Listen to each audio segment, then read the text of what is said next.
Good morning. A very, very warm welcome to all of you lovely people. This is the start of our summit season, so it's the first summit of the season for us. So welcome those of you who've not been here before. This is our annual Climate and Energy Summit. We've been going at this for over a decade or more, and so we've always been pleased to have a range of different partners, and on this occasion, it's no different in terms of the list up there. My name is Dharmendra Kanani. I'm Chief Spokesperson and Chief Operating Officer at Friends of Europe, and I have the privilege to moderate the session with you today. Firstly, thank you for turning up. I think most people really underestimate that it's actually this end of the room that's important. This end of the room is really important because if you weren't here, there will be no meaning to the conversation. So thank you for turning up. And I'm hoping that you will all be engaging, active, and really into the debate. I should warn you, if those of you haven't experienced me before, I will come and pick on you if you don't want to speak, or if you look at me, catch me in the eye. But I am gentle, I assure you, not ferocious in any way. It's just I'm really keen that what we do is have a good debate. You don't get this moment you don't get your 90 minutes or 2 hours back in your life, so let's make the most of it, as I keep on saying that. Otherwise, what's the point? So we have a whole raft of things for you this morning. And we've noted this as you see, a bold vision for climate neutrality and competitiveness, if you like. Words which everyone's talking about, but the way in which we find ourselves in the current context, it feels nigh on impossible. We know that most of the targets that have been set in this past decade have been missed. This is the 10th anniversary of that bold moment where the world felt that they solved climate change and responded to it, and yet what's happened ever since, you know this better than I, it's been constant negotiation, constant backsliding, and since 20th of January, the whole question of climate change is being posed by the world's most powerful leader from the West.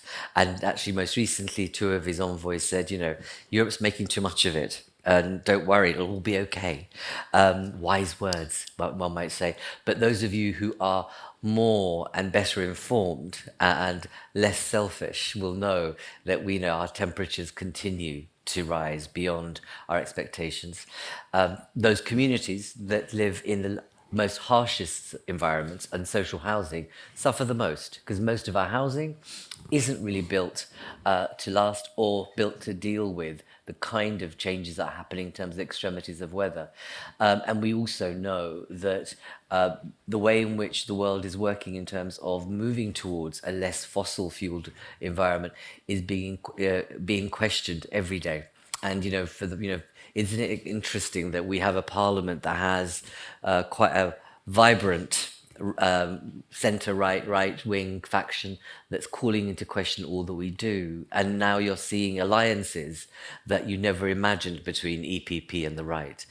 So everything's gone a bit topsy-turvy in our world. And I think that what we need to do is make sure that if we think about the safety of our environment, but in particularly communities at the harsh end of the impact of this change, but also if you think about future generations, there's a moment in time like this, like no other, where it feels like we're at a crossroads and all the signals are different, mostly red rather than green, and there's a confusion in the air as to which way to move.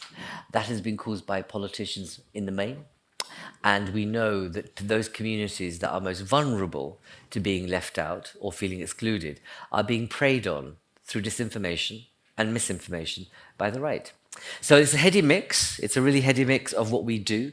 And so what we have for you today is a mix of, as you can expect from Friends of Europe, we always have public, private, civil society actors in the room because we believe that that's how you make better policy and better policy thinking if you've got a more rounded perspective all the way around in terms of the issues. So you're able to, our entry points can be different, but obviously all of us are quite interested in making sure that this debate moves us forward or opens up the cleavages of the issues that we are confronted with.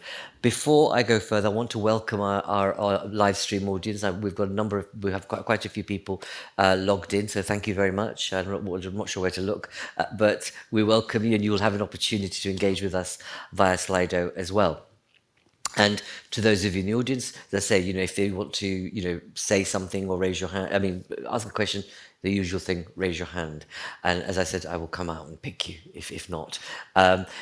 Before we move ahead, we're expecting to have Commissioner Jørgensen with us, but what we have is a short video clip of a couple of questions he's answered in response to issues that we'd raised with him. So we're just going to play the video now. Good morning, Commissioner Jørgensen, and thanks for being here at the Climate and Energy Summit organized by Friends of Europe. We have a couple of questions for you today, and let me start by the first one. So we would like to know from you, what is necessary to build a proper energy union, and how can such a commitment be financed? In other words, how can the EU make sure that renewable energy projects remain attractive for investors? Great. So first of all, it's good to be here. I've worked with Friends of Europe in different capacities for more than 20 years, since I was first elected member of the European Parliament, later as a minister, and now again as commissioner. So thank you so much for having me. So how do we build a genuine energy union? Well, it's a bit of a paradox that this beautiful union that we have, it started as a coal and steel union, so basically an energy union. But in many ways, we haven't really managed to develop this union and make it as close and well-functioning as we have on so many other issues. So we have an internal market that works better if you sell tomatoes or toothpaste than if you sell energy. On the other hand, we have come a far way. And that is also something that, of course, means that we don't start from scratch. We are very well connected. ASA has estimated that we pay around 35 billion euros less for our energy every year because of this interconnection, meaning that had we been 27 countries, separate energy systems, instead of collaborating as we do, we would have paid up to 35 billion euros more for our energy. So the first answer I will give to your question is that we need to be more connected. This is both physical infrastructure, but it's also regulatory infrastructure, so to speak. And this is, of course, my responsibility as a commissioner to make sure that we then have the right arrangements, the right funding arrangements, but also the rules that govern this in a pragmatic but also ambitious way.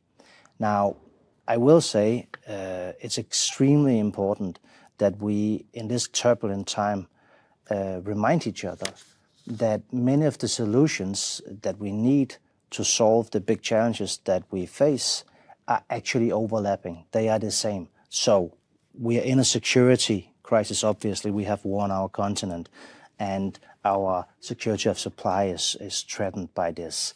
We want to get rid of Russian oil. That's one thing. That's one challenge. We have a competitiveness challenge. We pay way too much for our energy. The high prices, by the way, also, of course, affects negatively our population. And finally, of course, the climate crisis. I really cannot underestimate enough. Sorry, it really cannot be underestimated how serious of a crisis this is. And I cannot underline enough how much we need to stay focused on this challenge. And the things that we need to do to solve these three crises are the same. More renewables, fast. More energy efficiency, fast. And that's really at the core of everything we do in the Commission. Thank you very much. And you've talked about security of supply, decarbonization, and competitiveness. And this brings me to my second question for you. How will the Commission address the remaining barriers and support the competitiveness of the European clean tech industry? So there are quite a few barriers, and we need to tackle them all. There's not one silver bullet, one thing that we can do that will make everything good, but there are many things that we need to do and that we are doing. Let me give some examples. We need to be better connected. To use an analogy, the situation that we're in right now, let's imagine the energy system was the road system. And then the analogy would be that if we need 200 roads to be connected in Europe, we only have 100, and we only allow cars to drive on 50 of them. That's basically how it is in our energy system, that we need probably around a doubling of our grids, but we also need to utilize the grids that we already have better. This means more AI, digitalization. It means more storage, but it obviously also means more physical infrastructure. And therefore, I'm very happy that we've proposed in the next MFF to allocate 5 times more money for CEF Energy than we did in the previous period. And already in the previous period, of course, CEF has been a huge success helping connect countries. And the President, von der Leyen, she stated it very clearly in her State of the Union recently, that she intends to lead in this aspect also, so that we become better connected. So that's definitely one big challenge that we are dealing with. Second one is permitting. It simply takes too long to expand our production of renewables. It's going fast in the right direction, I have to say. 78 gigawatts of new renewables deployed last year. This year it's going to be closer to 89, and next year probably even more. So don't get me wrong, it's going in the right direction fast, and this brings down prices every year. It fights climate change because it brings down our emissions and it makes us more independent. So all of this is good. But again, it's not fast enough. And the permitting rules that we have in Europe are slowing down the processes. So in my opinion, instead of a time frame of 5, maybe sometimes 10 years that it can take to get a permission to make, say, an offshore wind farm, it should be much, much faster. I would like it to be no more than 6 months, maybe a couple of years in very complicated instances, but in general, very, very short permitting times.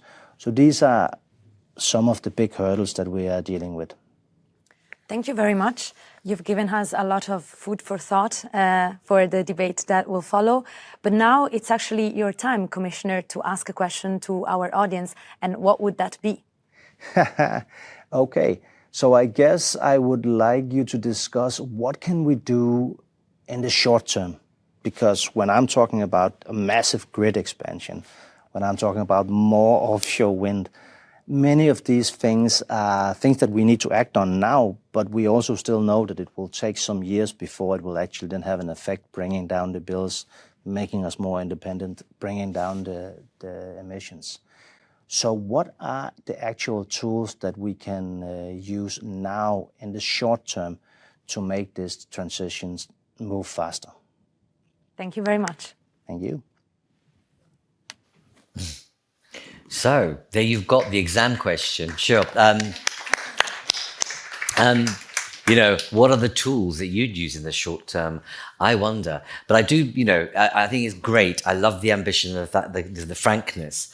But frankly, when you look at what the discussions that happen at the council, these are the same people that are blocking the ability to become an energy union.